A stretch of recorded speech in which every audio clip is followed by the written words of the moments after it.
আমার নবীজি হযরত আয়েশা সিদ্দিকা রাদিয়াল্লাহু আনহাকে বলছেন, আয়েশা আমার বুঝি বিদায় লগন চলে এসেছে, আমি মনে হয় বাঁচবো না, আমার মনে হয় মৃত্যুটা খুব কাছাকাছি চলে আসছে। আমার ব্যাপারে তোমার যদি কোনো কথা থাকে তুমি আমাকে বলতে পারো। আয়েশা সিদ্দিকা রাদিয়াল্লাহু আনহা বলছেন, ইয়া রাসূলুল্লাহি, আমার আপনার ব্যাপারে তেমন কোনো কথা নাই, তবে আমি আপনার জন্য দোয়া করি আপনি আরো বাঁচেন, আমাদের মাঝে আপনি দীর্ঘদিন বেঁচে থাকেন। রাসূল বলছেন, আয়েশা মৃত্যুর সময় যখন ঘনিয়ে আসে, যেই সময় ফয়সালা, সেই সময় তার মৃত্যুটা হয়ে যাবে, কিন্তু আমার মন বলছে আমি বাঁচবো না। আয়েশা, ওরে আয়েশা, আমি আমার খাদেম আনাসকে দেখছি না, আমার আনাস কোথায় গেল? আনাসকে নিয়ে আসা হলো। রাসূল বলছেন, আনাস তুমি আমার কাছ থেকে দূরে দূরে যাও কেন? তুমি কোনো কষ্ট পেয়েছো নাকি? তুমি আমাকে মাফ করে দিও। হযরত আনাস বলছেন, ইয়া রাসূলুল্লাহ, আপনি আমার কাছ থেকে মাফ চান কেন? বরং আমি বেয়াদবি করেছি, আপনি আমাকে মাফ করে দিয়েন। হযরত আনাস রাসূলকে বলছেন, ইয়া রাসূলুল্লাহি, আমার বয়স মাত্র 20 বছর, আমি আপনার খেদমত করতে চেয়েছি, যুগের পরে যুগ, আমার বয়স কেবল 20 হয়েছে, আমি আপনার খেদমতে তেমন কোনো সময় পেলাম না, আপনার জন্য আমি খেদমত করতে প্রস্তুত। আমি আল্লাহর কাছে দোয়া করছি, আল্লাহ পাক যেন আপনার যুগের পরে যুগ হায়াতটা বাড়ায় দেয়। রাসূল বলছেন, আনাস রে, মৃত্যুর সময় যখন ঘনিয়ে আসবে কেউ তাকে রক্ষা করতে পারবে না, আমার বুঝে মৃত্যুর সময় চলে আসছে। ওরে আনাস, তোমার যদি এমনটা নিয়ত হয়ে থাকে, আমি আল্লাহর কাছে বলছি, আল্লাহ জান্নাতের খাদেম যদি অন্য কাউকে না, জান্নাতের খাদেম তুমি অন্য কাউকে না বানায়া আমার দুনিয়ার খাদেম আনাসকে তুমি জান্নাতের খাদেম বানায়া দিও। জোরে কোন সুবহানাল্লাহ। আনাসকে খুশি করে দিলেন। নবীজি দুনিয়া থেকে বিদায় নেবেন, এক সাহাবী নবীর সামনে এসে বলছেন, ইয়া রাসূলুল্লাহি, আপনার কাছে আমার কিছু পাওনা আছে। কি পাওনা বলো? হুজুর, আপনি একদিন ঘোড়ার পিঠে আপনি আমাকে নিয়েছিলেন, ঘোড়ার পিঠে আমাকে নিয়ে চলতে চলতে আপনি ঘোড়াকে চাবুক মারতে গিয়ে সেই ঘোড়ার পিঠে না লাগায় আপনি আমার পিঠে চাবুক মেরেছিলেন। রাসূল বলছেন, তুমি কি করতে চাও? আপনি আমাকে আমার পিঠে যেমন চাবুক মেরেছেন, আমি আপনার পিঠে চাবুক মেরে তার শোধ নিতে চাই। রাসূল বলছেন, তুমি কি সত্যি আমাকে চাবুক মারবে নাকি? হ্যাঁ, আমি আপনাকে চাবুক মারবো। আমার নবীজি সঙ্গে সঙ্গে বলছেন, ও সাহাবী, তুমি চাবুকটা মারতে পারো। এবার বলা হলো, আপনি পিঠের জুব্বার কাপড়টা আপনি পিঠ থেকে সরায় দেন, আমি তো খালি গায়ে ছিলাম সেই দিন। আমার নবীজি জুব্বার কাপড়টা পিছন দিক থেকে আস্তে আস্তে উপরের দিকে তুলতেছিলেন। ওমরে ফারুক সামনে দাঁড়ানো, ওমরে ফারুক দারুণ খেপে গেলেন, চক্ষু লাল হয়ে গেল। রাসূল বলছেন, ওমর রে, রাগ করো না, তুমি খেপে গিয়েও না, রাগ করো না তুমি। দেখি আমার সাহাবী কি করি। আমার নবীজিকে বলা হলো, আপনি আপনার পিঠটা বের করুন, আপনার জুব্বার কাপড় উপরের দিকে তুলতে থাকুন। রাসূল বলছেন, আমি তোমাকে কোথায় মেরেছি? আরেকটু উপরে তোলেন, আপনি আরেকটু উপরে তোলেন। আমার নবীজির জুব্বার কাপড় তুলতে তুলতে কাঁধ পর্যন্ত যখন জুব্বার কাপড়টা নিয়ে আসলেন, আমার ভাইয়েরা, আমার রাসূলকে আল্লাহ রাব্বুল আলামিন তাহাজ্জুদের অর্ডার দিয়েছেন। সেই তাহাজ্জুদ নামাজকে আল্লাহ রাব্বুল আলামিন রাসূলের জন্য একদম ফরজ বানায় দিতে পারতেন, কিন্তু আমার রাসূলকে আল্লাহ রাব্বুল আলামিন যখন প্রথমে আয়াতটা নাজিল করলেন, নাজিলের 16 মাস পরে 20 নম্বর আয়াত নাজিল হয়ে গেল। আল্লাহ রাব্বুল আলামিন বলছেন, ইন্না রাব্বাকা ইয়ালামু আন্নাকা তাকুমু আদনা মিন সুলুসাইল লাইল ওয়া নিসফাহু ওয়া সুলুসাহু ওয়া তাইফাতুম মিনাল্লাযীনা মা'আক ওয়াল্লাহু ইউকাত্তিরুল লাইলা ওয়ান নাহার علم أن لا تحصوه فتاب عليكم فاقرؤوا ما تيسر من القرآن জোরে বলি আল্লাহু আকবার। আল্লাহ রাব্বুল আলামিন রাসূলকে লক্ষ্য করে বলছেন, নিশ্চয় আপনার প্রভু জানেন আপনি রাতের 2/3 1/3 অর্ধেক অংশে আপনি দাঁড়িয়ে যান, আপনার সঙ্গে সাথীরাও দাঁড়িয়ে যায় তাহাজ্জুদ নামাজে, কিন্তু আল্লাহ তো দিন এবং রাতটাকে তিনি নির্ধারণ করে থাকেন, তিনি ভালো করে জানেন তোমরা কেমন করে তাহাজ্জুদ নামাজটা পড়ো, তোমরা কেমন করে রাতের আধারে তোমরা কেমন করে আল্লাহর কাছে চাও, তিনি তো জানেন। তবে তোমরা যতটুকু পারো তোমরা ততটুকু কোরআন পড়ো। জোরে কোন সুবহানাল্লাহ। আল্লাহ পাক এখানে অপশন দিলেন, অতিরিক্ত করে দিলেন, যতটুকু তোমাদের সক্ষমতা হয় তোমরা ততটুকুই তোমরা আদায় করবে। আল্লাহ এবার বলছেন আলিমা আন সায়াকুনু মিনকুম মারদা ওয়া আখারুনা ইয়াদরিবুনা ফিল আরদ ইয়াবতাগুনা মিন ফাদলিল্লাহ ওয়া আখারুনা ইউকাতিলুনা ফি সাবিলিল্লাহ। তবে যাদের ভিতরে তিনটা জিনিস পাওয়া যাবে, যে অসুস্থ হবে তার জন্য তেমন জরুরি নাই, যারা গোটা দুনিয়া ভ্রমণ করবে ব্যবসা বাণিজ্যের প্রয়োজনে বিভিন্ন প্রয়োজনে তারা কিছুটা রুখসত পেয়ে যাবে, এবং যারা এই জমিনে আল্লাহর দিন কায়েম করতে গিয়ে যারা সংগ্রাম করবে তাদের জন্য অতিরিক্ত করে দিয়েছেন তাহাজ্জুদকে। কে? আসতে বলবেন না কে? আরো জোরে কে? আল্লাহ করে দিয়েছেন। তাহাজ্জুদ কিন্তু বান্দার জন্য ফরজ না, তাহাজ্জুদটা বান্দার জন্য নফল করে দেওয়া হয়েছে। কিন্তু কোন বান্দা যখন তাহাজ্জুদ নামাজে দাঁড়াবে তখন ওযু করা কি? আস্তে কোন কেন ভাই? ওযু করা কি? তারপরে কিবলামুখী হওয়া কি? তারপরে সতর ঢাকা কি? ফরজ। আর নামাজ পড়া কি? তাহাজ্জুদ পড়া কি? নফল। তার তাহাজ্জুদটা নফল, কিন্তু ওযু করা ফরজ। আমার কথা কি কষ্ট হচ্ছে আপনাদের? আচ্ছা, বান্দা যখন নামাজে দাঁড়ায় ওযুটা তার জন্য পরিহার্য হয়ে পড়ে। ওযু বান্দার জন্য ফরজ করে দেওয়া হয়েছে। যদি কোনো বান্দা নামাজে দাঁড়িয়ে যদি ওযু না বানায় নামাজে দাঁড়ায় তার নামাজ হবে নাকি? আসতে বলবেন না, হবে নাকি? হবে না নামাজ, কারণ ওযু তার বাধ্যতামূলক। আল্লাহ চান না বান্দা অসুস্থ হয়ে যাক, আল্লাহ চান না বান্দা রহমত থেকে দূরে চলে যাক। বান্দা যখন ওযু নামাজের নিয়তে ওযু বানায় নেয়, ওযু যখন বানানো শুরু করে দেয় বিসমিল্লাহ বলে যখন দুই হাত ধৌত করে, দুই হাতের সগীরা গুনাহগুলো মাফ হয়ে যায়। মুখমণ্ডল যখন ধৌত করে মুখের সগীরা গুনাহগুলো মাফ হয়ে যায়। মাথা যখন মাসে করে মাথার সগীরা গুনাহগুলো মাফ হয়ে যায়। বান্দা যখন দুই পা যখন ধুয়ে ফেলে দুই পার সগীরা গুনাহগুলো মাফ হয়ে যায়। এখন একটা প্রশ্ন করি, গুনাহ বড় না ভাইরাস বড়? অনেকে চুপ করে আছেন, ভাবতেছেন কি কই। গুনাহ বড় না ভাইরাস বড়? গুনাহ বড় না করোনা বড়? কোনটা বড়? আমাদের চিন্তা বেশি হবে করোনা নিয়া না গুনাহ নিয়া? করোনা নিয়ে না গুনাহ নিয়া? এখন দেশ ব্যস্ত কি নিয়া? নো মাস্ক নো সার্ভিস, ঠিক কিনা? No mask no service, no mask no ওয়াজ, নাকি? আমি যদি মাস্ক লাগাই আমি ওয়াজ করবো কেমনে? সবাই তো মাস্ক লাগিয়েছেন, অনেকে মাস্ক লাগিয়েছেন, ভালো, স্বাস্থ্যবিধি মানতে হবে। আমরা স্বাস্থ্যবিধি মানবো, আমরা স্বাস্থ্যবিধির বিপক্ষে না, কারণ ইসলামের ওযুই হচ্ছে সবচেয়ে শ্রেষ্ঠ স্বাস্থ্যবিধি। বলি আলহামদুলিল্লাহ। ওযুর মধ্যে হাত ধোয়া আছে না নাই? মুখ ধোয়া আছে না নাই? মাথা ধোয়া আছে না নাই? পা ধোয়া আছে না নাই? তাহলে কোনটা কি বাদ আছে? শুধু যদি বলা হতো ওর উপরের লাইনে নো মাস্ক নো সার্ভিস, ওর উপরে যদি লেখা হতো নো সালাত নো সার্ভিস, ঠিক কিনা? নো সালাত নো সার্ভিস। শুধু যদি এটা চালু করে দেওয়া হতো সমাজে কোনো চোর থাকতো না, কোনো দুর্নীতি থাকতো না, কোনো দুই নম্বরই থাকতো না। সালাত কার হক? নামাজ কার হক? নামাজ আমরা কেউ ছেড়ে দেব? কেউ কি ছেড়ে দেব?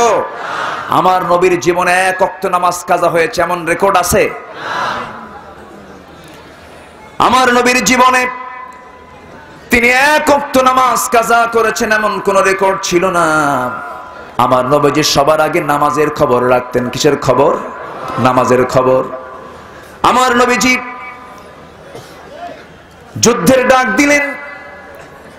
আমার নবীজি শুনতে পেলেন যখন রোমান সৈন্যরা মুতার প্রান্তরে হাজিরা দিয়েছে, উপস্থিত হয়েছে মুসলিমদেরকে ধ্বংস করার জন্য, ইসলামী শক্তিকে নাস্তানাবুদ করার জন্য। মুতার প্রান্তরে 1 লক্ষ সৈন্য নিয়ে তারা যখন দাঁড়িয়ে গেছে, আমার নবীজি মদিনার প্রান্তরে মদিনার মসজিদ থেকে সাহাবে কেরামকে ডাক দিল, ও সাহাবীরা এদিকে চলে আসো। ডাক দিলেন, ডাক দিয়ে কাছে নিয়ে আমার রাসূল বললেন, সাহাবীরা ওই রোমানদের বিরুদ্ধে লড়াই করার জন্য কারা কারা প্রস্তুতি নিচ্ছ বলো তো? সব সাহাবীর সামনে দাঁড়ায় গিয়ে বলছেন, লাব্বাইকা ইয়া রাসূলুল্লাহ, আপনি যখন বলবেন আমরা তখন যুদ্ধে ঝাঁপিয়ে পড়ব। জোরে বলে সুবহানাল্লাহ। আমার রাসূল বলেন, সাহাবীরা, এই যুদ্ধের ময়দানে যুদ্ধ করার জন্য সেনাপতি নিযুক্ত আমি করে দিচ্ছি। আমার রাসূল আস্তে করে তার পালক পুত্র যায়েদকে ডাক দিলেন, যায়েদ তুমি এইদিকে আসো। নাম্বার 2 জাফর তুমি এইদিকে আসো। নাম্বার 3 আব্দুল্লাহ তুমি এইদিকে আসো।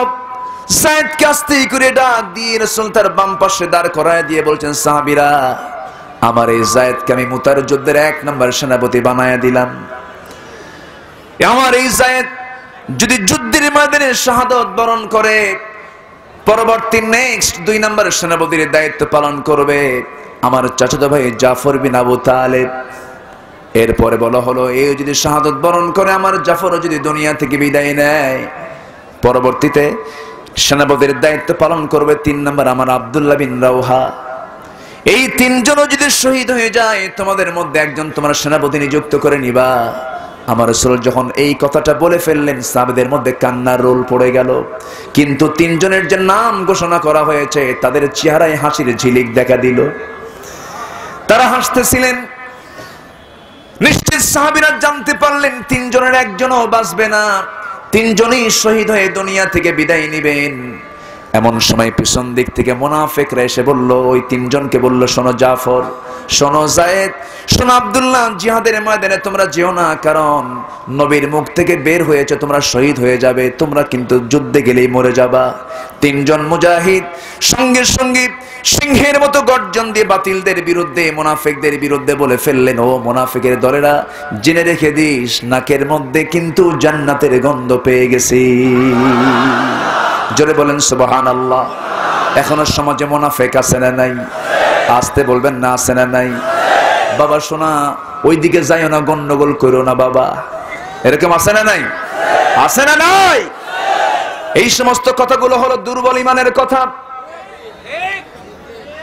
এই সমস্ত কথাগুলো হলো ভীরু কাপুরুষের কথা। এক মুহূর্ত বাঁচবো, সিংহের মতো বাঘের মতো গর্জন দিয়ে বাঁচবো। সম্মানিত ভাইয়েরা, মরবে না কে? কে মরবে না? অতএব ভীরু হয়ে বাইসা লাভ কি? হক হক পথকে লালন করে হকের পক্ষে টিকে থেকে যদি আমি এক মুহূর্ত বাঁচি, আল্লাহর জান্নাত আমার অপেক্ষা করবে। আর যদি ভয় পাই, আমার পেটন দুনিয়াতেও আছে, আখিরাতেও আছে। পেটন কিন্তু দুনিয়াতে মিস নাই ভাই। পালাবেন, পিছনে পেটন শুরু হবে। আল্লাহ নিজেই বলছেন, ইল্লা তানফিরু ইউআযিবকুম আযাবান আলীমান ওয়া ইস্তাবদিল কওমান গায়রাকুম ওয়া লা তাদুররুহু শাইআ। যদি পালাও তাহলে কি হবে? তোমাদের কি দুনিয়া থেকে পাল্টায় দিয়ে অন্য একটা জাতি তোমাদের উপরে চেপে বসবে, তাদের তোমরা কোনো ক্ষতি করতে পারবে না। মুসলমান পালাবে না আগাবে? বলেন, মুসলমান পালাবে না আগাবে? মুসলমান পিছু হটবে না সামনে যাবে? মুসলমান পিঠ দেখায় না বুক দেখায়? পিঠ দেখায় না বুক দেখায়? বুক দেখায়। আমার ভাইয়েরা, এই 3 জন মুজাহিদ, 3 জন সেনাপতি নবীর সামনে দাঁড়ানো। রাসূল বলছেন, ও 3 মুজাহিদ, তোমরা যাও, পরিবারের কাছ থেকে বিদায় নিয়ে আসো। যায়েদ বলছেন, ইয়া রাসূলুল্লাহ, আমার যাওয়ার কোনো প্রয়োজন নাই, আমি আর কোথায় যাব? এক্ষুনি আমি যুদ্ধের ময়দানে রওনা দিচ্ছি, আপনি আমাকে বিদায় দিয়ে দেন। যায়েদ বিন হারিস যুদ্ধের জন্য প্রিপারেশন নিয়ে নিলেন, যুদ্ধের পোশাক পরে নিলেন, যুদ্ধে যাওয়ার জন্য প্রস্তুতি নিয়ে নিলেন। নবীজি তার আপন চাচাতো ভাই জাফর বিন আবু তালেব, জাফরকে ডাক দিয়ে বলছেন, জাফর, পরিবারের কাছ থেকে একটু বিদায় নিয়ে আসো। হযরত জাফর বলেন, ইয়া রাসূলুল্লাহ, পরিবারের কথা আমার মনেই ছিল না, আপনি যেহেতু বললেন আপনার কথা আমার মানতে হবে, আমি যাচ্ছি পরিবারের কাছ থেকে বিদায় নেবার জন্য। পরিবারের কাছে চলে গেলেন, দরজায় নক করলেন, দরজা খুলে গেল, ভিতরে ঢুকলেন। ভিতরে ঢোকার পর স্বাভাবিকভাবে আস্তে করে বসে গেলেন।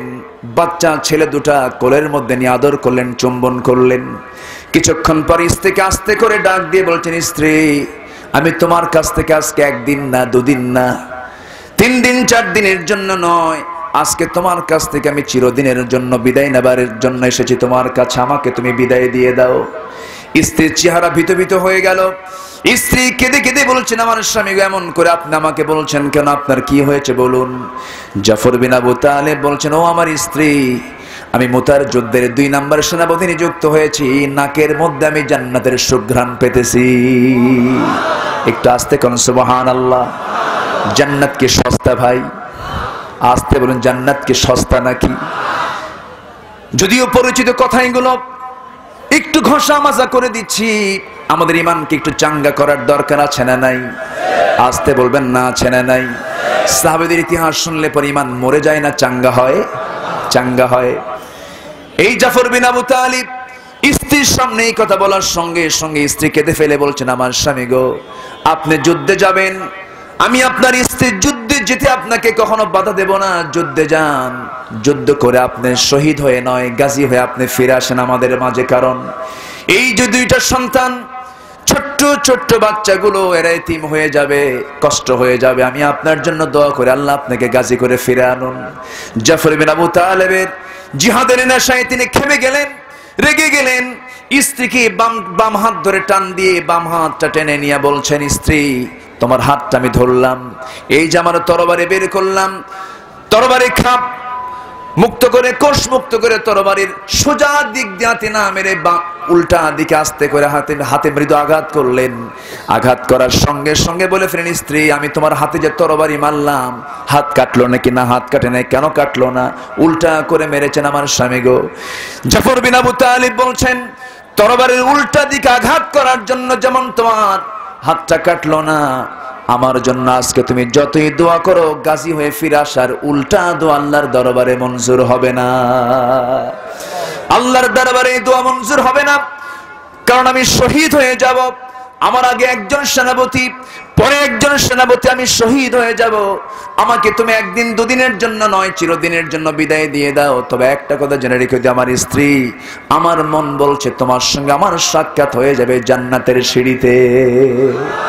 একটু আস্তে কোন সুবহানাল্লাহ, একটু জোরে বলি সুবহানাল্লাহ। আমার ভাইরা, সে জাফর বিন আবু তালেব বিদায় নিলেন, যুদ্ধে ঝাঁপিয়ে পড়লেন। নাম্বার 3 সেনাপতি আব্দুল্লাহ বিন রাওহা রাদিয়াল্লাহু তাআলা আনহু।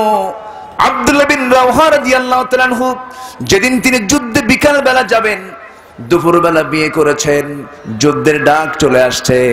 রাসূল বলছেন, আব্দুল্লাহ, নতুন মেহমান বাড়িতে যাও, বিদায় নিয়ে আসো। বাড়িতে আসলেন, দরজার ভিতরে না ঢুকে বাইরে দাঁড়ায়, উঠানে দাঁড়ায় স্ত্রীকে ডাক দিয়ে বলছেন, স্ত্রী, বাইরের শিকলটা, আমি দরজার শিকলটা বাইরে থেকে লাগিয়ে দিয়েছে, দরজা তুমি খুলতে পারবা না, আমিও দরজা খুলতে বলবো না। আমি যদি ভিতরে ঢুকে যাই, সময় ক্ষেপণ হয়ে যাবে, দেরি হয়ে যাবে, যুদ্ধের ময়দানে যেতে আমার বিলম্ব হয়ে যাবে, আমার জন্য গড়িমসি হয়ে যাবে, আল্লাহ পাক আমার প্রতি নারাজ হয়ে যেতে পারেন। তুমি আমার স্ত্রী ছেলে, আমাকে বিদায় দিয়ে দাও, আমি মুতার যুদ্ধে চলে যাচ্ছি, আমি যেন শহীদ হয়ে যাই।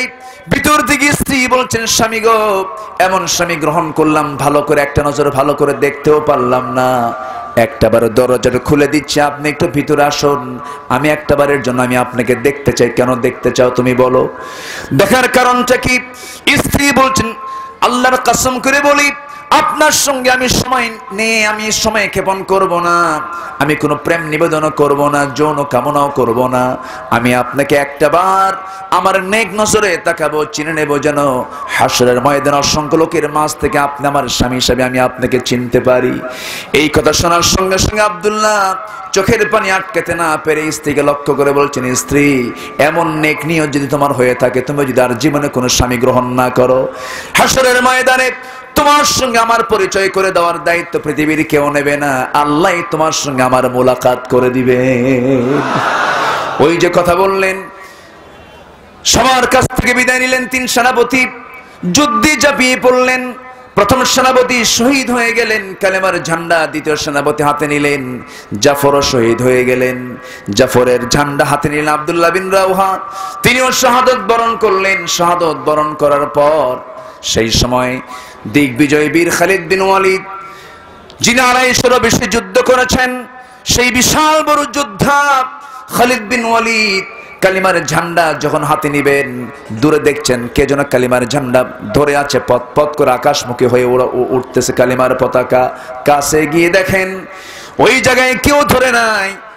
3 নম্বরের সেনাপতি আব্দুল্লাহর মুখের মধ্যে কালিমার ঝান্ডা তিনি কামড় মেরে ধরে আছেন। যখন কাফেররা তার ডান হাতে মেরেছিল, কালিমার ঝান্ডা তিনি বাম হাতে ধরেছিলেন। বাম হাত যখন কেটে ফেলে দিয়েছিল, চট করে মুখের মধ্যে তিনি কালিমার পতাকা কামড় মেরে ধরেছেন। যখন গর্দানটা কেটে ফেলে দিয়েছে, গর্দান জমিনে পড়ে আছে, কিন্তু তিনি একটা বারের জন্য কালিমার পতাকা জমিনে তিনি নামাতে দেন নাই, ধুলাই মলিন হতে দেন নাই। কালিমার পতাকা উড্ডীন হয়ে আছে। খালিদ বিন ওয়ালিদ কালিমার সেই ঝান্ডাটা হাতের মধ্যে নেবার জন্য বারবার চেষ্টা করছেন, কিন্তু এমন শক্ত কামড় মেরে ধরে আছেন, কালিমার ঝান্ডাটা মুখ থেকে বের হয় না। কানের মধ্যে মুখ ঢুকিয়ে বলছেন, ভাই জাফর, ভাই আব্দুল্লাহ বিন রাওহা, আমি হলাম মুতার যুদ্ধের 4 নম্বর সেনাপতি খালিদ বিন ওয়ালিদ। মুখটা ফাঁকা হয়ে গেল। কালিমার ঝান্ডা হাতের মধ্যে নিলেন। খালিদ বিন ওয়ালিদ একা সেই যুদ্ধের ময়দানে 32 জন কাফিরকে দুনিয়া থেকে বিদায় করে দিলেন। 7টা তরবারি ভেঙ্গে চুরমার করলেন। 3000 সৈন্য নিয়ে 1 লক্ষ বাতিল শক্তির মোকাবেলা করে বিজয়ী পতাকা নিয়ে মদিনার দিকে রওনা করলেন। নবীর সামনে হাজির হলেন। নবীর সামনে হাজির হওয়ার সঙ্গে সঙ্গে আমার নবীজি ইচ্ছে করলে বলতে পারতেন যে তোমরা যুদ্ধের কি খবর আমাকে জানাও। যুদ্ধের খবরও জানলেন না, যুদ্ধের কি সিচুয়েশন তাও জানলেন না। সর্বপ্রথম যে সংবাদটা নিলেন, সাহাবীরা সংগ্রাম করেছো, জিহাদ করেছো, ভালো কথা, কিন্তু নামাজটা তোমাদের সঠিক ঠিক মতো আদায় হয়েছে কিনা। যেরকম সুবহানাল্লাহ, আরো জোরে সুবহানাল্লাহ। নামাজের দরকার আছে না নাই? আমার দেশে নামাজি বেশি না বেনামাজি বেশি? মুসলিম বেশি না মুসলিম বেশি? বিড়িখোর বেশি না গাঁজাখোর বেশি? হ্যাঁ, দুটাই। বিড়িও খায়, গাঁজাও খায়, আছে না নাই? গাঁজা খেলে রাজা হয়, গাঁজা খেলে বিড়ি খাওয়া কি? হ্যাঁ, কিছুই কয় না হুজুর, কিছু কব না। বিড়ি খাওয়া কি? আরাম। আরাম, হ্যাঁ, আরাম আছে আর হারাম আছে। মজা, বিড়ি খেতে মজা আছে না নাই? দেখেন চুপ করে আছে, হুজুর খাই কিন্তু কব না। আমার দেশের বেশিরভাগ লোক বিড়ি খায় না বলেন? বিড়ি ছাড়া কি শীতকাল যায়? অসম্ভব ব্যাপার। এমন টানা টানে, সে টান দেখে মনে হয় জান্নাতের মান্না সালোয়া খাচ্ছে। আছে না, আছে না, আছে না? কি বিড়ির টান মারে, এক টানে ধোয়া 3 তলায় পাঠায়। আছে না নাই? আছে। আবার কেউ থাকে টানে, কেউ থাকে পানে। পান খায় না? পান খান, সমস্যা নাই, পান খেতে মানা নাই, পান আপনি খান। পান গাছের একটা পাতা, এটা রস, এটা হজম শক্তিতে উপকারী, স্টমাকের জন্য উপকারী। পান খেতে কোনো মানা নাই, কিন্তু পানের সাথে হাকিমপুরি রহমতুল্লাহ আলাইহি কেন? কি কথা কি বুঝতেছেন? আছে না নাই বলেন তো? আছে। কি হাকিমপুরি কেন? জর্দার গাছ আর বিড়ির মধ্যে যে তামাক থাকে, কি গাছ কয়টা? আসতে কোন কেন? গাছ কয়টা? সে গাছ হয় কোথায়?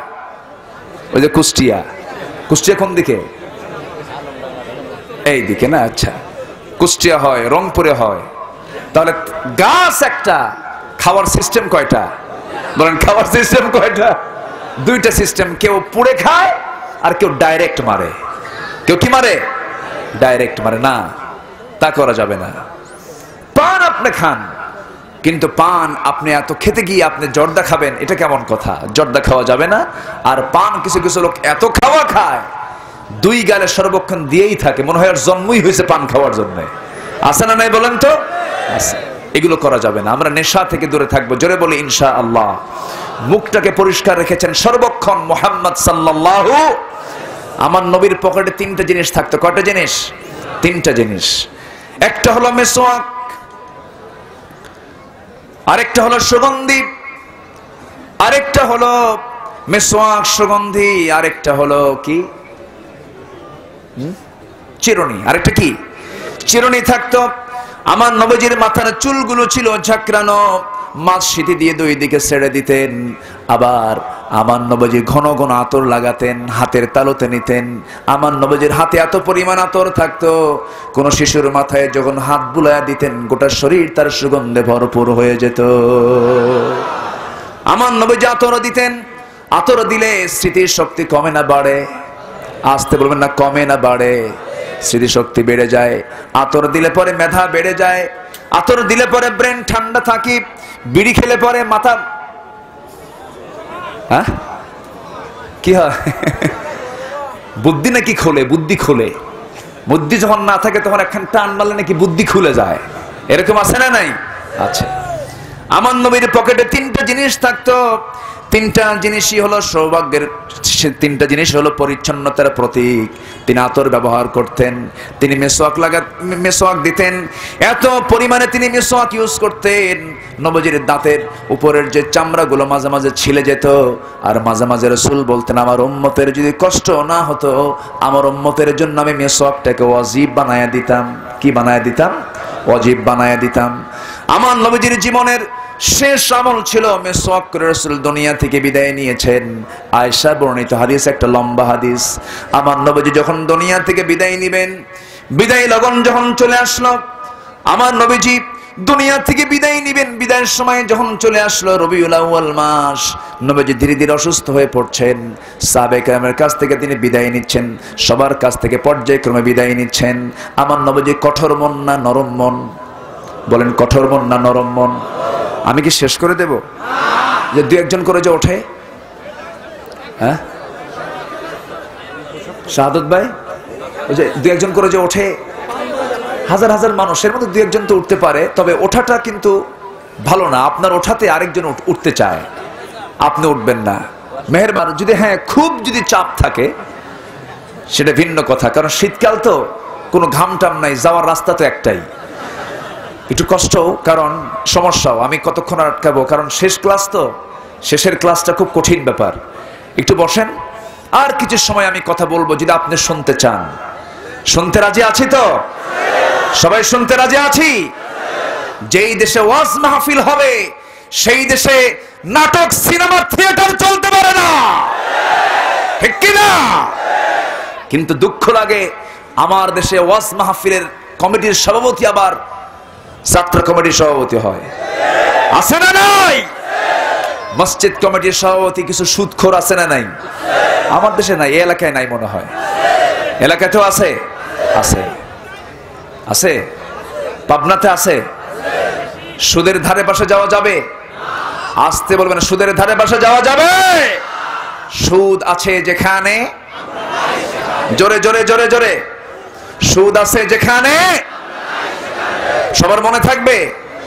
কিন্তু সুদ না খায় থাকবেন কেমনে? সুদ খাবেন না, আপনাকে খেতেই হবে। এই ব্যবস্থা সমাজে আছে না নাই? ব্যাংকে যাবেন, ব্যাংকের ভিতরে সুদ আছে না নাই? আচ্ছা, অথচ সুদের সর্বনিম্ন গুনাহ হলো নিজের মার সঙ্গে জেনা করা। জোরে বলি নাউজুবিল্লাহ, আরো জোরে বলি নাউজুবিল্লাহ। তাহলে সুদ ছাড়তে হবে, তাহাজ্জুদ পড়তে হবে, ঠিক কি না? তাহলে সেই তাহাজ্জুদ কাজে লাগবে। সেই তাহাজ্জুদ কবুল হবে কার কাছে? আল্লাহর কাছে। একটু বসুন, একটু সময় নিয়ে আমি একটু কথাগুলো শেষ করতে চাচ্ছি। যে আয়াত ধরেছি, আয়াত আল্লাহ রাব্বুল আলামিন বান্দাকে 6টা কাজ করতে বলেছেন এবং আল্লাহ তাকে 2টা পুরস্কার দেওয়ার ঘোষণা করেছেন। কয়টা কাজ আর পুরস্কার কয়টা? 2টা। আমরা শুনবো না? জোরে বলি ইনশাআল্লাহ। 6টা কাজের পুরস্কার কয়টা? 2টা। আমার ভাইয়েরা, আমার নবীজির কথা বলছিলাম। নবীজির শেষ কাজ ছিল মিসওয়াক করা। রাসূল দুনিয়া থেকে মিসওয়াক করে দুনিয়া থেকে বিদায় নিয়েছেন। নবীজির শেষ কথা ছিল নামাজ নিয়া, সে নামাজ আমরা ছেড়ে দেব না। শেষ আমল ছিল মিসওয়াক করা, আর শেষ কথা ছিল নামাজ নিয়ে। রাসূল দুনিয়া থেকে কথা নিয়ে, নামাজের কথা নিয়ে দুনিয়া থেকে বিদায় নিয়েছেন। রবিউল আউয়াল যখন চলে এলো, আমার নবীজি প্রচন্ড অসুস্থ। আমার নবীজি কাঁপতে কাঁপতে এক পর্যায়ে পড়ে যেতে নিচ্ছিলেন। আয়েশা রাদিয়াল্লাহু তাআলা আনহা তাকে আস্তে করে ধরে নিয়া তার ঘরে শোয়া দিলেন। আমার নবীজিকে আস্তে করে কোনো বালিশে না দিয়া আয়েশা সিদ্দিকা রাদিয়াল্লাহু তাআলা আনহা তাকে উরুতে মাথা রেখে তাকে শোয়া দিলেন। শোয়া দিয়ে বলছেন, ইয়া রাসূলুল্লাহ, আপনার কোনো কষ্ট হলে আপনি আমাকে একটা একটা করে বলুন। আমার নবীজি বলছেন, আয়েশা রে, আমার মন বলছে আমি মনে হয় বাঁচবো না, কারণ সাকরাতুল মাউতের লক্ষণ আমার মধ্যে চলে আসছে। আমার যদি কোনো কষ্ট তুমি আমার পক্ষ থেকে পেয়ে থাকো আয়েশা, তুমি আমারে মাফ করে দিও। নবীজি সবার কাছ থেকে তিনি মাফ চেয়ে নিতেন, নবীজি সবার কাছ থেকে ক্ষমা চেয়ে নিতেন, কারণ যে ব্যক্তি ক্ষমা চাবে সে ব্যক্তি ক্ষমা পাবে, আর যে ব্যক্তি মানুষকে ক্ষমা করবে আল্লাহ সেই বান্দাকে ক্ষমা করবেন। জোরে বলি সুবহানাল্লাহ। আমরা ক্ষমা চাইবো কার কাছে? আসতে বলবেন না, ক্ষমা চাইবো কার কাছে? আল্লাহর কাছে আমরা ক্ষমা চাবো। আমার নবীজি হযরত আয়েশা সিদ্দিকা রাদিয়াল্লাহু আনহাকে বলছেন, আয়েশা, আমার বুঝি বিদায় লগন চলে এসেছে, আমি মনে হয় বাঁচবো না, আমার মনে হয় মৃত্যুটা খুব কাছাকাছি চলে আসছে। আমার ব্যাপারে তোমার যদি কোনো কথা থাকে তুমি আমাকে বলতে পারো। আয়েশা সিদ্দিকা রাদিয়াল্লাহু আনহা বলছেন, ইয়া রাসূলুল্লাহ, আমার আপনার ব্যাপারে তেমন কোনো কথা নাই, তবে আমি আপনার জন্য দোয়া করি আপনি আরো বাঁচেন, আমাদের মাঝে আপনি দীর্ঘদিন বেঁচে থাকেন। রাসূল বলছেন, আয়েশা, মৃত্যুর সময় যখন ঘনিয়ে আসে, যেই সময় ফয়সালা, সেই সময় তার মৃত্যুটা হয়ে যাবে, কিন্তু আমার মন বলছে আমি বাঁচবো না। আয়েশা, ওরে আয়েশা, আমি আমার খাদেম আনাসকে দেখছি না, আমার আনাস কোথায় গেল? আনাসকে নিয়ে আসা হলো। রাসূল বলছেন, আনাস, তুমি আমার কাছ থেকে দূরে দূরে যাও কেন? তুমি কোনো কষ্ট পেয়েছো নাকি? তুমি আমাকে মাফ করে দিও। হযরত আনাস বলছেন, ইয়া রাসূলুল্লাহ, আপনি আমার কাছ থেকে মাফ চান কেন? বরং আমি বেয়াদবি করেছি, আপনি আমাকে মাফ করে দিয়েন। হযরত আনাস রাসূলকে বলছেন, ইয়া রাসূলুল্লাহ, আমার বয়স মাত্র 20 বছর, আমি আপনার খেদমত করতে চেয়েছি, যুগের পরে যুগ, আমার বয়স কেবল 20 হয়েছে, আমি আপনার খেদমতে তেমন কোনো সময় পেলাম না, আপনার জন্য আমি খেদমত করতে প্রস্তুত। আমি আল্লাহর কাছে দোয়া করছি, আল্লাহ পাক যেন আপনার যুগের পরে যুগ হায়াতটা বাড়ায় দেয়। রাসূল বলছেন, আনাস রে, মৃত্যুর সময় যখন ঘনিয়ে আসবে কেউ তাকে রক্ষা করতে পারবে না, আমার বুঝে মৃত্যুর সময় চলে আসছে। ওরে আনাস, তোমার যদি এমনটা নিয়ত হয়ে থাকে, আমি আল্লাহর কাছে বলছি, আল্লাহ, জান্নাতের খাদেম যদি জান্নাতের খাদেম তুমি অন্য কাউকে না বানায়া আমার দুনিয়ার খাদেম আনাসকে তুমি জান্নাতের খাদেম বানায়া দিও। জোরে কোন সুবহানাল্লাহ। আনাসকে খুশি করে দিলেন। নবীজি দুনিয়া থেকে বিদায় নেবেন। এক সাহাবী নবীর সামনে এসে বলছেন, ইয়া রাসূলুল্লাহ, আপনার কাছে আমার কিছু পাওনা আছে। কি পাওনা বলো? হুজুর, আপনি একদিন ঘোড়ার পিঠে আপনি আমাকে নিয়েছিলেন, ঘোড়ার পিঠে আমাকে নিয়ে চলতে চলতে আপনি ঘোড়াকে চাবুক মারতে গিয়ে সেই ঘোড়ার পিঠে না লাগায় আপনি আমার পিঠে চাবুক মেরেছিলেন। রাসূল বলছেন, তুমি কি করতে চাও? আপনি আমাকে আমার পিঠে যেমন চাবুক মেরেছেন, আমি আপনার পিঠে চাবুক মেরে তার শোধ নিতে চাই। রাসূল বলছেন, তুমি কি সত্যি আমাকে চাবুক মারবে নাকি? হ্যাঁ, আমি আপনাকে চাবুক মারবো। আমার নবীজি সঙ্গে সঙ্গে বলছেন, ও সাহাবী, তুমি চাবুকটা মারতে পারো। এবার বলা হলো, আপনি পিঠের জুব্বার কাপড়টা আপনি পিঠ থেকে সরায় দেন। আমি তো খালি গায়ে ছিলাম সেই দিন। আমার নবীজি জুব্বার কাপড়টা পিছন দিক থেকে আস্তে আস্তে উপরের দিকে তুলতেছিলেন। ওমরে ফারুক সামনে দাঁড়ানো। ওমরে ফারুক দারুণ খেপে গেলেন, চক্ষু লাল হয়ে গেল। রাসূল বলছেন, ওমর রে, রাগ করো না, তুমি খেপে গিয়েও না, রাগ করো না তুমি। দেখি আমার সাহাবী কি করি। আমার নবীজিকে বলা হলো, আপনি আপনার পিঠটা বের করুন, আপনার জুব্বার কাপড় উপরের দিকে তুলতে থাকুন। রাসূল বলছেন, আমি তোমাকে কোথায় মেরেছি? আরেকটু উপরে তোলেন, আপনি আরেকটু উপরে তোলেন। আমার নবীজির জুব্বার কাপড় তুলতে তুলতে কাঁধ পর্যন্ত যখন জুব্বার কাপড়টা নিয়ে আসলেন, জামার কাপড়টা নিয়ে আসলেন, সেই সাহাবী করলেন কি, হাতের ভিতরে যে বেতটা ছিল, যে চাবুকটা ছিল, নিক্ষেপ করে দিয়া এক দূর মেরে নবীজির দুই পিঠের মাঝখানে নবুয়তের সিলমোহরটা ছিল, সেই জায়গায় গিয়ে চুম্বন করে বলছেন, আল্লাহর কসম করে বলি, আপনাকে মারার কি দুঃসাহস আমার আছে নাকি? আমার নিয়ত ছিল আমি আপনার নবুয়তের সিলমোহরে চুমু খাবো, আল্লাহ যেন আমার এই ওসিলায় জান্নাতটা আমার জন্য ওয়াজিব করে দেন। জোরে কোন সুবহানাল্লাহ। আমার নবীজি খুবই খুশি হলেন। নবীজি সবার কাছ থেকে বিদায় নিচ্ছেন। বিদায় লগন যখন চলে এসেছে, রাসূল বলছেন, ওরে আয়েশা, আমার দুনিয়ার জিন্দেগির সবচেয়ে কাছের মানুষ ফাতিমাকে দেখি না, আমার ফাতিমা কোথায় গেল দেখো তো, একটু খুঁজে বের করো তো। এই কথা বলার সঙ্গে সঙ্গে ফাতিমা দরজাটা খুলে, নবীজির ঘর বিশাল বড় না বিশাল ছোট?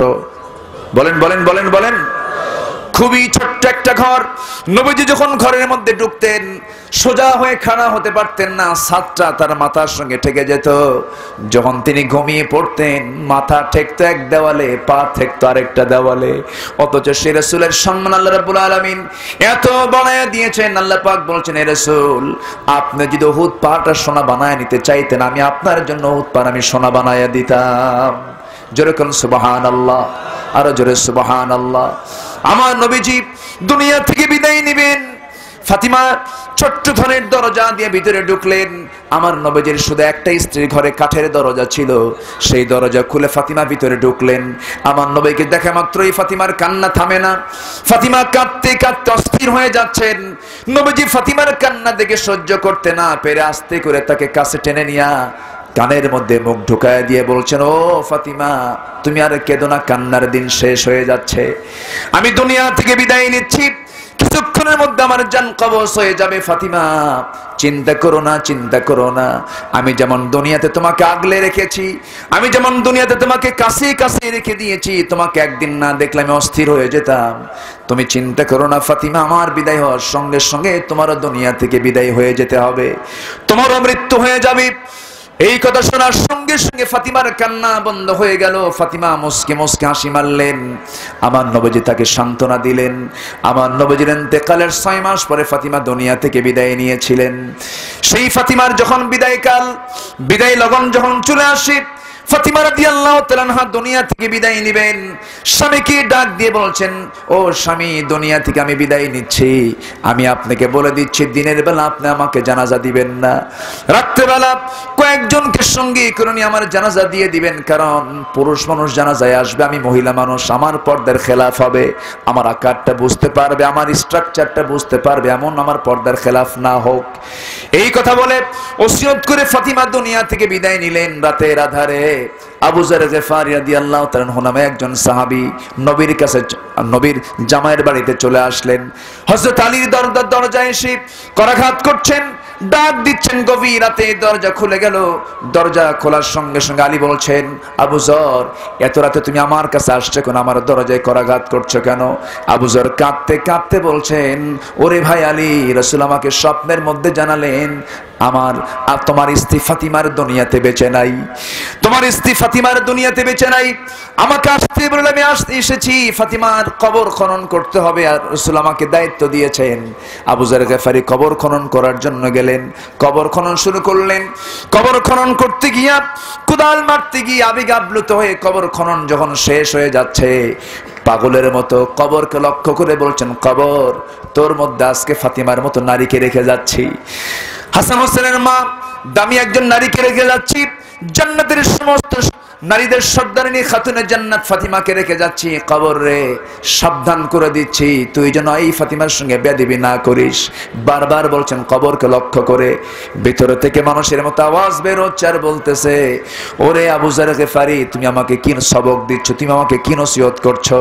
আমি কবর, আমার জায়গাটা দারুণ জটিল জায়গা। এই জায়গায় ডান হাতের আমলনামা নিয়ে আসলে ভালো কথা, যদি আমলনামা যদি খারাপ হয়, এই কবরের মাটি এক প্রান্তের মাটি অপর প্রান্তে যাবে, অপর প্রান্তের মাটি অপর প্রান্তে গিয়ে হাড়, রক্ত, মাংস সব মাটির সঙ্গে মিশে একাকার করে দেওয়া হবে। আবু যর গিফারী পাগল হয়ে গেলেন, পাগলের মতো হয়ে গেলেন। সেই জায়গা থেকে উঠে চলে আসলেন। ফাতিমা দুনিয়া থেকে বিদায় নিলেন। আমার রাসূল তার আগে দুনিয়া থেকে বিদায় নেবেন। সেই রাসূল যখন দুনিয়া থেকে বিদায় নেবেন, আমার নবীজি ফাতিমাকে ডাক দিয়ে বলছেন, ফাতিমা চলে যাও, কোনো চিন্তা করো না, আমার মৃত্যুর পরে তোমার মৃত্যু হয়ে যাবে। রাসূল দুনিয়া থেকে আস্তে করে বিদায় নেবেন। এমন সময় রাসূল যখন দুনিয়া থেকে বিদায় নেবেন, ফাতিমা রাসূলের কাছ থেকে বিদায় নিয়ে ঘর থেকে বের হচ্ছিলেন। দরজাটা খুললেন, দরজা খুলতেনি ভয়ে দরজা লাগাইয়া দিলেন। রাসূল বলছেন, ও ফাতিমা, ভয়ে দরজা লাগাও কেন, কি হয়েছে? ফাতিমা বলছেন, আব্বাজান, বাইরে যেন দেখতে পাচ্ছি আসমান জমিন বরাবর কে যেন দাঁড়ানো। রাসূল বলছেন, ফাতিমা, বুঝতে পেরেছি, বাইরে দুনিয়ার কোনো মানুষ দাঁড়ায় নাই, মালাকুল মউত আমার জান কবজের জন্য আল্লাহর অর্ডার নিয়ে চলে আসছে, আমার জান কবজ হয়ে যাবে। ও ও ফাতিমা দরজা খুলে দাও। দরজা খুলে দেওয়া হলো। নবীর সঙ্গে সালাম বিনিময় হয়ে গেল মালাকুল মউতের। নবীর পাশে আস্তে করে বসে গেলেন। রাসূলকে লক্ষ্য করে বলছেন, ইয়া রাসূলুল্লাহি, আপনার জান কবজ করতে আসছে আমার। আজকে দারুণ টেনশন হচ্ছে, যদি কোনো বেয়াদবি হয়ে যায় আপনি আমাকে দয়া করে মাফ করে দিয়েন। আমার রাসূল বলছেন, ও মালাকুল মউত, আল্লাহর যদি পারমিশন পেয়ে থাকো আমার কোনো আপত্তি নাই। মালাকুল মউত বলছেন, ইয়া রাসূলুল্লাহ, আজকে আমি আপনার জান কবজ করতে গিয়া এতটুকু ওয়াদা আপনাকে দিচ্ছি, পৃথিবীর শুরু থেকে আজ পর্যন্ত যত প্রাণীর জান কবজ করেছি, আজকে অত্যন্ত আসান করে সহজ করে আমি আপনার জানটা আজকে কবজ করব। এই কথা যখন বলা হলো, আমার নবীজি চুপ মেরে থাকলেন। এরপরে মালাকুল মউত পাশে বসে তার অপারেশন যখন শুরু করবেন, নবীজির বরকতি বুকের উপরে হাতটা যখন রাখলেন, রাসূল চিৎকার মারলেন। রাসূল চিৎকার মেরে বলছেন, আজরাইল, তোমার হাতটা তাড়াতাড়ি সরায় নাও, সইতে পারি না। তোমার হাত যখন বুকে রেখেছো, আমার কাছে মনে হলো যেন ওই যে 12 মাইল লম্বা উহুদ পাহাড় যেন তুমি আমার বুকে চাপাইয়া দিয়েছো। জোরে কোন আল্লাহু আকবার। সাকরাতুল মউত সবার সামনে আছে না নাই? মৃত্যুর যন্ত্রণা আছে না নাই? মৃত্যুর মুখোমুখি আছে না নাই? সবার জান একদিন কবজ হবে কিনা। আমার নবীজি যখন এমন মুখোমুখি হয়ে গেলেন, নবীজি সহ্য করতে পারলেন না, হাতটা সরায় দিলেন প্রথমবার। দ্বিতীয়বার আবার হাতটা রাখা হলো। রাসূল বললেন, মালাকুল মউত, আমার কাছে মনে হলো এবার আসমানটা তুমি আমার বুকে চাপায়া দিয়েছো। আবার যখন হাতটা রাখা হলো, রাসূল বলছেন, ও মালাকুল মউত, আমার কাছে মনে হচ্ছে গোটা দুনিয়ার সকল কিছু আমার বুকে চাপায়া দিয়েছো। ওরে আজরাইল, এই যদি হয় মৃত্যুর যাতনা, মৃত্যুর যন্ত্রণা, মৃত্যুর কষ্ট, সব যন্ত্রণাগুলো, সব কষ্টগুলো আমাকে দিয়ে দাও। মৃত্যুর সময় আমার উম্মতের এত কষ্ট হবে, আমি তার রাসূল হয়ে সইতে পারবো না। আমার সব কষ্ট তুমি আমাকে দিয়ে দাও, আমার উম্মতকে কষ্ট দিও না। উম্মতের প্রতি নবীজির দরদ আছে না নাই? আসতে বলবেন না, আছে না নাই? আছে না নাই? আমার রাসূল কবরে শুয়ে শুয়ে আমার জন্য হাসেন না কাঁদেন? আমার জন্য হাসেন না কাঁদেন? কাল হাসরের ময়দানে সবাই বলবে নাফসি নাফসি, আমার নবীজি বলবেন উম্মতি উম্মতি। আমার নবীজির সুপারিশ ছাড়া কেউ জান্নাত পাবে না। আমার নবীজি সুপারিশ করবেন হাসরের ময়দানে। রাসূল বলেন, ও সাহাবীরা, কাল হাসরের ময়দানে তোমরা যদি আমাকে কোথাও না পাও, 3 জায়গায় পাবে। কয় জায়গায়? আসতে বলবেন না, কয় জায়গায়? 3 জায়গায় তোমরা আমাকে পাবে। নাম্বার 1 হলো তোমরা আমাকে খুঁজবে 1 নম্বর পুলসিরাত। পুলসিরাতে যদি না পাও, তোমরা আমাকে খুঁজে পাবে মিজানের পাল্লাতে। মিজানের পাল্লাতেও যদি না পাও, তোমরা আমাকে খুঁজে পেয়ে যাবে হাউজে কাউসারে। হাউজে কাউসার তো কাউকে দেওয়া হবে না, আল্লাহ পাক আমাকে দান করেছেন। সেই হাউজে কাউসার থেকে জান্নাতের পেয়ালা দিয়া আমি তোমাকে পানি পান করায় দেব। হাউজে কাউসারের পানি যখন পান হয়ে যাবে, জনমের মতো তৃষ্ণা নিবারণ হয়ে যাবে। আমি তুমি দুজন মিলে আল্লাহর জান্নাতের দরজা দিয়ে জান্নাতে ঢুকে যাব। জোরে বলেন সুবহানাল্লাহ। সেই নবীজি দুনিয়া থেকে বিদায় নিচ্ছেন, সেই নবীজির ইন্তেকাল হয়ে যাচ্ছে।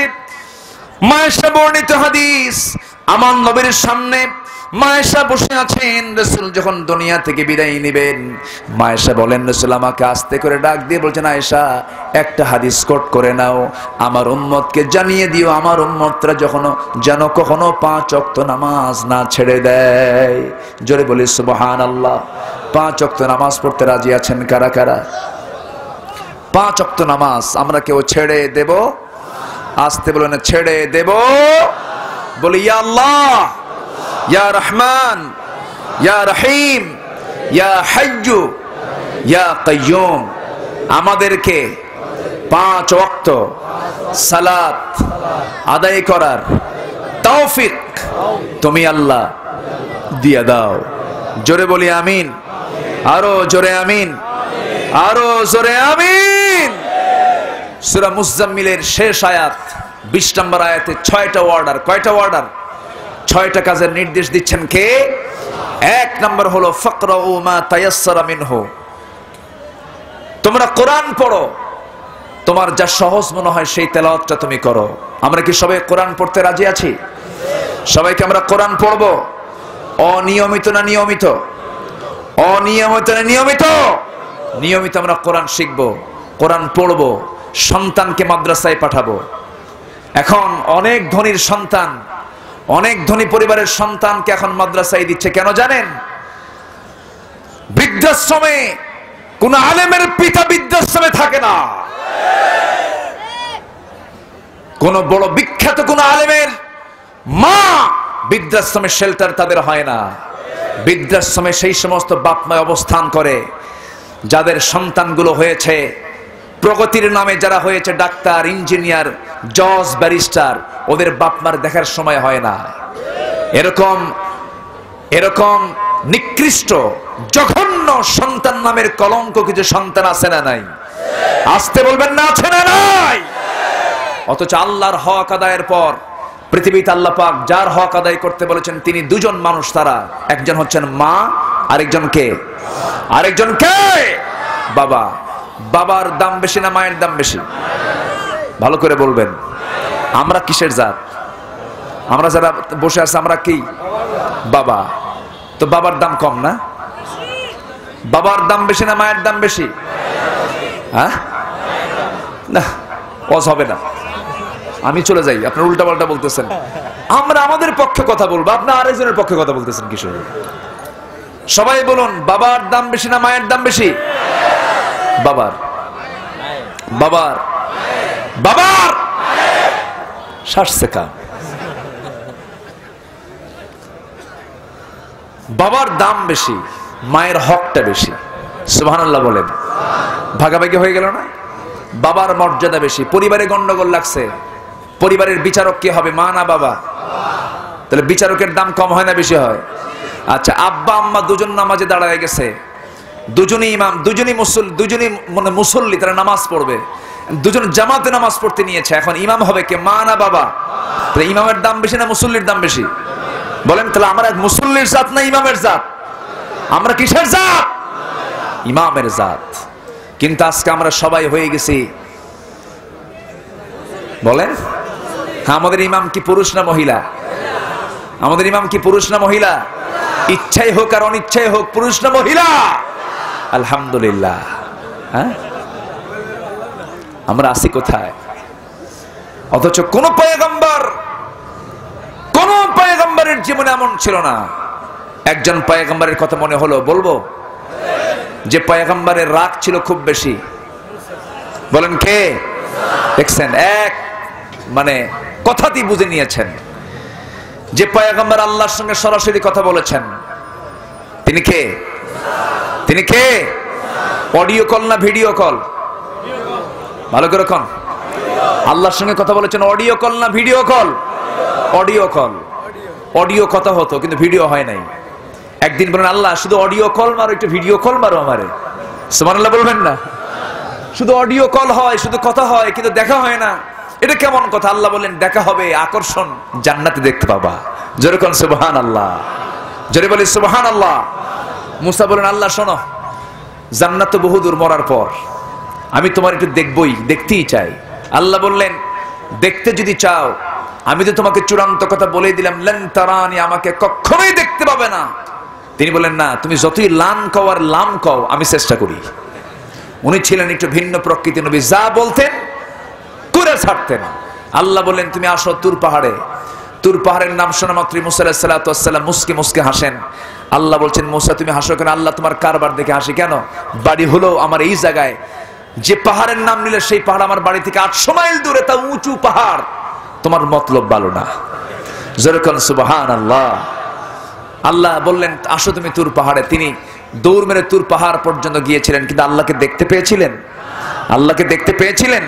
না, আল্লাহকে দেখতে পান নাই। আমরা সবাই দেখতে পাবো আল্লাহকে, পূর্ণিমা রাতের চাঁদের চেয়ে উজ্জ্বল দেখতে পাবো, স্পষ্ট দেখতে পাবো জান্নাতের ভিতরে। জোরে বলি ইনশাআল্লাহ, আর জোরে বলি ইনশাআল্লাহ। আমরা দেখবো না? সবার কি দেখার ইচ্ছা আছে না? আল্লাহ কবুল করুন, জোরে বলি আমিন। সেই মুসা আলাইহিস সালাতু ওয়াস সালাম, তিনি কি বাড়িতে থাকতে পেরেছেন? ইব্রাহিম আলাইহিস সালাম বাড়িতে থাকতে পেরেছেন? আমার নবী বাড়িতে থাকতে পেরেছেন? তার নবীরা নিজের বাড়িতে থাকতে পারলেন না কেন? হয় কেন নবীরা তাদের নিজের বাড়িতে আরাম বিছানায় শুইতে পারলেন না? কেন দেশ ছাড়া হলেন? কেন সমাজচ্যুত হলেন? কেন জেলখানায় তাদের স্থান হলো? কেন তাদের প্রতি নির্যাতন করা হলো? অধিকাংশ পয়গম্বরদের জীবনে রাষ্ট্রযন্ত্র কর্তৃক কেন নির্যাতন নিপীড়ন করা হলো? একটাই কারণ, একমাত্র, কেবলমাত্র, শুধুমাত্র কারণ একটাই। সমস্ত পয়গম্বরের বক্তব্য ছিল একটাই, জমিন যার, আইন চলবে তার। ঠিক কিনা? আমরা কি সেই দৃশ্য দেখতে চাই? সেই দৃশ্যকে আমরা দেখতে চাই। আমরা কোন নেতৃত্ব মানি না, আমরা নেতৃত্ব মানি একজনের, তিনি হচ্ছেন মুহাম্মদ সাল্লাল্লাহু আলাইহি ওয়াসাল্লাম। মুসা আলাইহিস সালাতু ওয়াসসালামের কোনো দোষ ছিল না, তিনি কোনো অপরাধ করেননি। এক বেয়াদব এসে তার সঙ্গে তর্ক বিতর্ক শুরু করলো। তিনি বললেন, তুমি ভুল করেছো। কে ভুল করি নাই। ভুল করেছো? ভুল করে নাই। ভুল করেছো তুমি? ভুল করি নাই। মারছেন থাপ্পড় শাসন করার জন্য, কিন্তু তার থাপ্পড় যে এত ওয়েটফুল উনি নিজেও টের পান নাই। থাপ্পড় মারাও সারা, লোকটা মরে যাওয়া সারা। যখন মরে গেছে তখন আল্লাহকে বলতেছে, আল্লাহ দোষ কিন্তু আমার না। আল্লাহ বলেন, মাল্লা তুমি দোষ কারে দিবা? কাল্লা মারছি আমি ওকে শাসন করার নিয়তে, মরে গেছে, দোষ তোমার। জোরে বলেন সুবহানাল্লাহ। আর জোরে বলেন সুবহানাল্লাহ। এত মজার নবী ছিলেন মুসা আলাইহিস সালাতু ওয়াসসালাম। একদিন আল্লাহকে বলছেন, আল্লাহ একটা প্রশ্ন। কি প্রশ্ন? এই জগতের মধ্যে নিকৃষ্ট লোকটা কোনটা আমাকে একটু দেখাও তো। তুমি কি দেখবা? হ্যাঁ দেখবো। তুমি এখানে দাঁড়াও রাস্তায়, এদিক দিয়ে যেতেই তুমি দেখতে পাবে একটা বান্দা তার ছেলেকে নিয়ে যাচ্ছে হেঁটে। এই লোকটা হচ্ছে পৃথিবীর সবচেয়ে নিকৃষ্ট বান্দা। উনি দেখে নিলেন, পরক্ষণেই প্রশ্ন করলেন, আল্লাহ আরেকটা প্রশ্ন কি, এই জগতের মধ্যে সবচেয়ে শ্রেষ্ঠ ভালো বান্দা কোনটা? তুমি এখানে দাঁড়াও, কিছুক্ষণ পর ওই দিক থেকে একটা লোক আসবে। আসতেছে, সকালে যে লোক বিকেলে ওই লোক। কি কথা কি বোঝা গেল? আল্লাহকে বলতেছে, আল্লাহ তুমি আমার সঙ্গে মশকরা করো না। যেরকম সুবহানাল্লাহ। সকালে নিকৃষ্ট, বিকেল বেলা উৎকৃষ্ট, এটা কেমন কথা?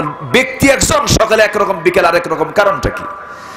আল্লাহ বললেন, মুসা শোনো, এই বান্দা সকালবেলা নিকৃষ্ট বান্দা আমার ছিল। তার সন্তানকে নিয়ে যখন সেই দিক দিয়ে রওনা করলো, সামনে একটা পাহাড় পেল। পাহাড় দেখে সন্তানটা বলে ফেললো, বাবা এই পাহাড় যত বড়, পাহাড়ের চেয়ে বড় কিছু আছে নাকি? বলল, হ্যাঁ পাহাড়ের চেয়ে বড় কিছু আছে। কি? পাহাড়ের চাইতে বড় হলো এই আকাশ, এই আকাশের চাইতে বড় কিছু আছে নাকি? এবার ওই নিকৃষ্ট বান্দাটা চোখের পানি ফেলে ফেলে বলছে, ও আমার সন্তান, এই আকাশের চাইতে বড় একজন আছেন, তিনি হচ্ছেন আরশের মালিক মহান রব্বুল আলামিন। সে আল্লাহর নাম তিনি নিয়েছেন, নিকৃষ্ট লোকটা নিয়েছিলেন। চোখের পানিতে ফেলে দিয়ে আল্লাহর জিকির করছিলেন। সেই লোকটা বিকেলবেলা যখন ফিরতেছিল, আল্লাহ বললেন, মুসা সকালবেলা সে ছিল নিকৃষ্ট বান্দা, বিকালবেলা যখন সে আমার জিকিরটা করে আমার শুকরিয়া আদায় করেছে, ওই বান্দাকেই বানিয়ে দিয়েছে আমি গোটা পৃথিবীর শ্রেষ্ঠ বান্দা। জোরে কোন সুবহানাল্লাহ। জিকির করব কার? জিকির করব কার? নামাজ হলো জিকির। নামাজ কি? জিকির। আমরা নামাজকেও ছেড়ে দেব? নামাজকেও ছেড়ে দেব না। মুসা আলাইহিস সালাতু ওয়াসসালাম থাপ্পড় মারলেন। থাপ্পড় মারার সঙ্গে সঙ্গে লোকটা মরে গেল। এইদিকে ফেরাউন হুলিয়া জারি করলো, মুসা হত্যা করেছে, মুসাকে ধরো, যেখানে পাও তাকে মেরে ফেলো। আল্লাহ বললেন, মুসা তুমি আর টিকতে পারবে না, জনপদকে ছেড়ে দিয়ে অন্য কোথাও চলে যাও। যেই দিকে মন চাই সেই দিকে দৌড় মারলেন। কয়েকশো মাইল পার হয়ে চলে গেলেন। প্রচন্ড ক্ষুধা, প্রচন্ড পিপাসা লেগেছে। মুসা আলাইহিস সালাতু ওয়াসসালাম দেখতে পেলেন কি করা যায়, কি করা যায়। পেরেশানিতে তার সময় কাটতে লাগলো। সামনে একটা কূপ পেলেন, কূপের ধারে গেলেন, পানি পান করলেন, শক্তি ফিরে পেলেন। এমন সময় তিনি দেখতে পেলেন সামনে থেকে কে যেন আসতেছে। দুজন মহিলা হাতে বালতি নিয়ে আসে। মুসা আলাইহিস সালাতু ওয়াসসালাম ওই দুই মহিলাকে ডাক দিয়ে বলছেন, তোমরা এই জায়গায় দাঁড়ায় আছো কেন? বালতি হাতে নিয়ে কেন দাঁড়ায় আছো? কূপ থেকে পানি তুলবো আমরা, সেই পানি তুলে বাড়িতে নিয়ে যাব। আমাদের বাড়িতে পুরুষ মানুষ তেমন নাই, বৃদ্ধা আব্বা আছেন, তিনি নড়াচড়া করতে পারেন না, চোখে কম দেখেন। এমন সময় বলা হলো, মুসা আলাইহিস সালাতু ওয়াসসালাম বললেন, যাও কূপ থেকে পানি তুলে নিয়ে চলে যাও। ওই দুজন মহিলা বলতেছে, যদি আমরা কূপ থেকে পানি তুলে নিয়ে যেতে পারতাম অবশ্যই তুলে নিয়ে যেতাম, কিন্তু উপরে একটা ঢাকনা আছে, সেই ঢাকনা টান দিতে 7 থেকে 8 জন যুবকের প্রয়োজন হয়, আমরা পারবো না।